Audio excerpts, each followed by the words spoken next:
안녕하세요. 오늘 저희가 함께 살펴볼 내용은요. 우주기술, 특히 국가안보와 아주 밀접하게 연결된 이 통신망 구축에 관한 건데요. 상당히 흥미로운 소식입니다. 네, 안녕하십니까? 어떤 한 기업이 있는데 여기가 굉장히 중요한 설계 단계를 이제 막 끝내고 본격적으로 위성을 그것도 대량으로 생산한다. 이런 발표가 있었습니다. 맞습니다. 이게 그냥 발표가 아니라 꽤 의미가 큰 단계죠. 네, 그래서 이 소식이 정확히 어떤 의미인지 또 관련된 기술은 어떤 게 있는지 그리고 왜 우리가 또 청취자 여러분께서 이걸 주목해야 하는지 한번 좀 깊이 파고들어 보겠습니다. 좋습니다. 이번 탐구의 목표는 이 발표가 우주 기반 국방 시스템 그리고 관련 기업들에 어떤 영향을 미칠지 이걸 좀 명확하게 이해하는 데 있습니다. 네, 바로 그 점이 핵심인 것 같습니다. 자, 그럼 핵심 내용부터 바로 짚어보죠. 로켓랩이라는 회사 아시는 분들도 꽤 계실 텐데요. 네, 그렇죠. 소형 발사체로 유명하죠. 맞아요. 이 로켓랩이 미 국방부 우주개발청 SDA라고 하죠. 이 SDA의 트렌치2 트랜스포트 레이어라는 위성망 구축 사업에서 아주 중요한 단계, 최종 설계 검토, 그러니까 CDR을 완료했다는 겁니다. 네, CDR 완료. 이게 큰 관문이거든요. 그렇죠. 이제 진짜로 18기의 위성을 대량 생산할 준비가 끝났다. 이런 신호인 거죠. 그 발표 문구에 있던데 디자인 완료, 생산 시작, 체크. 이게 딱 모든 걸 말해주는 것 같아요. 네, 아주 상징적이죠. 근데 여기서 중요한 점은 이 트렌치2 트랜스포트 레이어가 그냥 단순한 위성 프로젝트가 아니라는 거예요. 아, 그런가요? 어떤 점에서 다른가요? 이게 뭐냐면 미국 국방부가 저궤도, 그러니까 리오에 구축하려고 하는 차세대 군사통신망의 핵심 부분입니다. 아, 군사용. 네, 그 트렌치라는 게 단계를 의미하는데 SDA가 이 거대한 네트워크를 여러 단계, 트렌치 0, 1, 2 이렇게 나눠서 점진적으로 구축하고 있는 거거든요. 아하, 단계별로요? 네, 각 단계를 거치면서 기술을 검증하고 규모를 키우고 기능을 더하고 이런 식이죠. 이 트렌치 2는 이전 단계인 0이나 1보다 훨씬 더 넓은 지역을 커버하고요. 커버리지가 넓어지는군요. 그렇죠. 그리고 암호화 기능도 훨씬 강화되고 또 중요한 게 통신 복원력. 이걸 아주 중요하게 생각합니다. 통신 복원력이요? 그건 뭔가요? 좀 더 자세히 설명해 주실 수 있나요? 네, 이게 뭐냐면 단순히 통신이 끊기지 않는 걸 넘어서요. 예를 들어 적이 전파망의 공격, 그러니까 재민 공격을 해도 버틸 수 있고 또 만약에 네트워크 일부 위성이 공격받아서 손상되더라도 아, 그래도 괜찮게요. 네, 그래도 네트워크 전체가 스스로 막 재구성해서 임무를 계속 수행할 수 있는 능력, 이걸 통신 복원력이라고 합니다. 굉장히 중요하죠.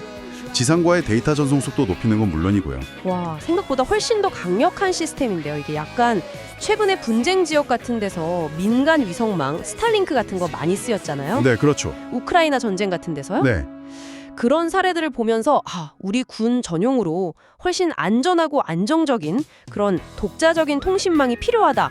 이런 생각을 더 강하게 했을 수도 있겠네요. 정확합니다. 그 민간 위성망 활용 사례가 저궤도 통신의 전략적 가치를 분명히 보여줬죠. 하지만 동시에 군사적 관점에서는 그 통제권 문제라던가 보안 문제 이런 우려도 당연히 있었을 겁니다. 그렇겠네요. 아무래도 민간 기업 거니까요. 그렇죠. 그래서 이 SDA 프로젝트는 그런 민간망에 대한 의존성에서 벗어나서 군이 완벽하게 통제할 수 있는 그런 독자적인 군사 우위를 확보하려는 시도라고 볼 수 있습니다. 이번 CDR 완료는 위성 본체 설계뿐만 아니라 거기에 들어가는 통신 장비, 지상 시스템과의 연동까지 모든 게 계획대로 착착 진행되고 있다는 아주 강력한 신호탄인 셈이죠. 그렇군요. 그 로켓랩이라는 회사 자체도 좀 더 들여다볼 필요가 있을 것 같은데요. 방금 말씀하신 것처럼 원래는 작은 로켓, 일렉트론 발사로 굉장히 유명했던 곳인데 네, 소형 위성 발사 시장에서는 거의 선두주자죠. 맞아요. 그런데 이제는 위성을 직접 설계하고 제작까지 한다는 건 이건 사업 모델 자체가 완전히 바뀌는 거 아닌가요? 네, 아주 중요한 지적입니다.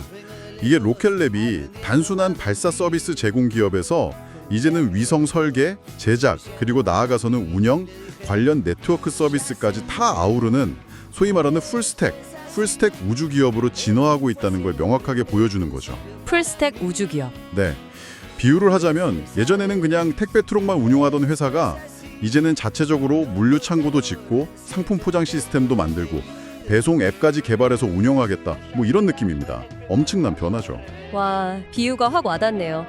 그럼 이게 스페이스X 같은 이미 풀스택에 가까운 거대 기업들과의 경쟁 구도에도 좀 영향을 미칠 수 있을까요?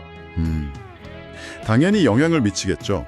물론 아직 스페이스X의 규모와는 차이가 있지만 로켓랩은 특히 이 소형 위성 분야와 정부, 국방 분야에서 자기들만의 강점을 구축해 나가고 있는 거거든요. 아, 특정 분야에 집중하는군요. 네, 특히 이런 군사위성 프로젝트는 요구 조건이 굉장히 까다롭습니다. 기술적으로도 그렇고 보안 측면에서도 그렇고요. 하지만 일단 이걸 수주하면 아주 안정적인, 장기적인 수익원이 확보되는 거거든요. 그렇죠. 정부 계약이니까 안정적이겠네요. 맞습니다. 이게 투자자들 관점에서도 굉장히 중요한 변화예요.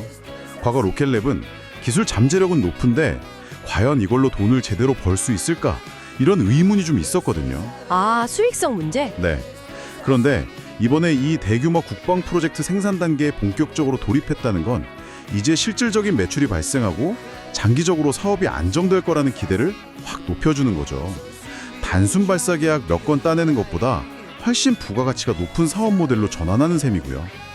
SDA 프로젝트는 신뢰도 높은 정부 계약이라 사업 리스크도 상대적으로 낮다고 볼 수 있습니다. 그렇군요. 투자자 이야기까지 해주시니 더 흥미로운데요. 그럼 이 모든 것들, 그러니까 국방 프로젝트 수주라든지 로켓랩 같은 기업의 성장 같은 것들이 우리 청취자 여러분께는 구체적으로 어떤 점들을 시사한다고 볼 수 있을까요?